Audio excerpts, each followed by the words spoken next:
by the way, how are things going in Ukraine? Here's a video that'll tell you something about this stalemate. This is the Ukrainian military right now.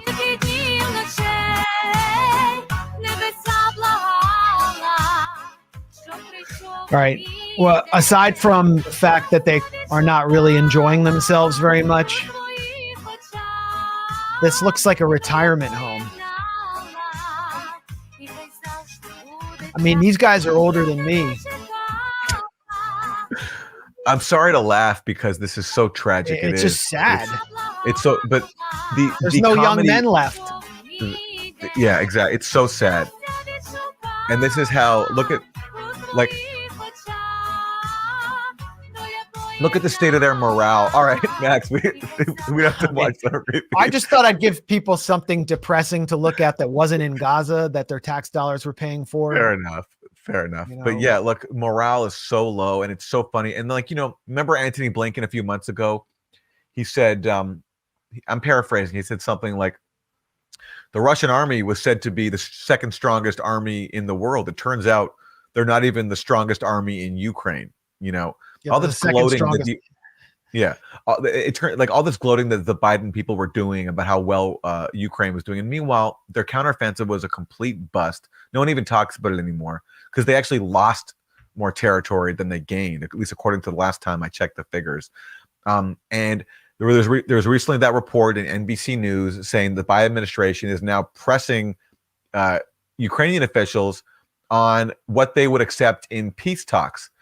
And of course they're doing that because, as the article points out, the Biden administration is especially concerned about the fact that Ukraine is running out of forces. They don't have any people left. And that's the whole point of this whole thing. It was never about defending Ukraine. It was about sacrificing as many Ukrainians as possible to bleed Russia. And now they're running out of people to sacrifice. The average age of the Ukrainian military now is 43. I bet it's actually higher. I think it's actually probably too young for the average age. And so if you look at this article in NBC News about why Ukraine is being pressed for peace talks, this is what it says.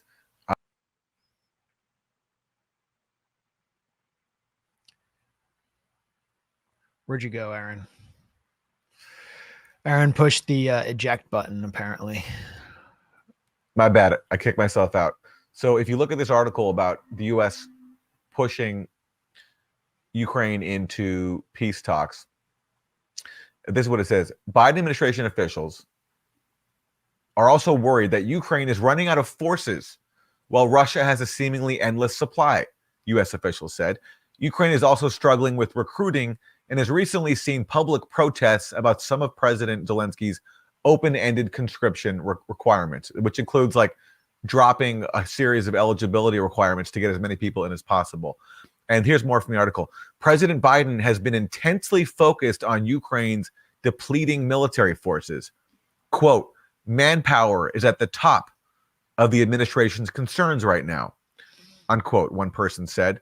The U.S. and its allies can provide Ukraine with weaponry, this person said, but, quote, but if they don't have competent forces to use, it doesn't do a lot of good. So that's what it comes down to.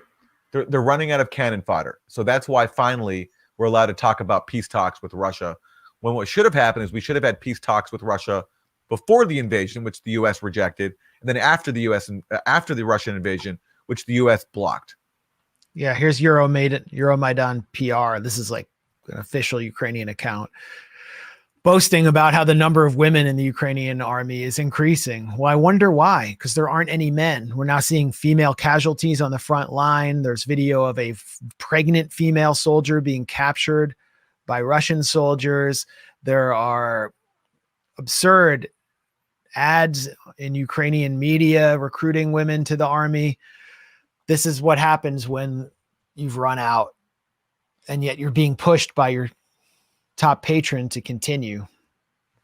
Yeah, as Eric Thomas said, talking about Ukraine seems nostalgic now. It's so true. It's sort of like how, Putin ended COVID, and now Hamas ended the Ukraine proxy war. Yeah. Who's going to end this? What's going to end this? Yeah. Hopefully not another pandemic.